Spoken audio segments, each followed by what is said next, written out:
ভাঙবো। ঘরে বন্ধ করে রাখতে বলেছে বিজেপি। ওর বাপের সম্পত্তি নাকি? ওর বাবার দেশ নাকি?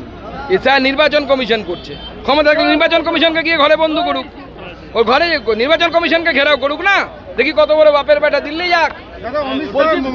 রাজ্যের দ্বিতীয়বার, উত্তরবঙ্গের দ্বিতীয়বার মমতা বন্দ্যোপাধ্যায় গেছেন জলপাইগুড়ি। বাংলায় একটা কথা আছে, ঠেলার নাম বাবাজি, শুনেছেন কি?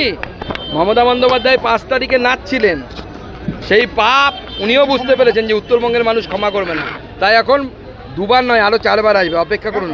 আমাকেও তো 4 বার গেছিল হারানোর জন্য। আমার লোকসভাতে মমতা বন্দ্যোপাধ্যায় 4টি বিধানসভায় 4টি সভা করেছিলেন, তাও হেরেছেন, আবার হারাবো।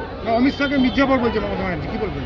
দেখুন, ম দিয়ে তো মির্জাফর হয়, ম দিয়ে মমতাই হয়, অমিত শাহ তো হয় না। যে মির্জাফর সে তো সময় এলে বোঝাবে। বাঙালি হিন্দুর এই হোমল্যান্ডকে কে অনুপ্রবেশকারীদের হাতে তুলে দিল, রোহিঙ্গাদের হাতে তুলে দিল, সে সময় এলে বোঝা যাবে।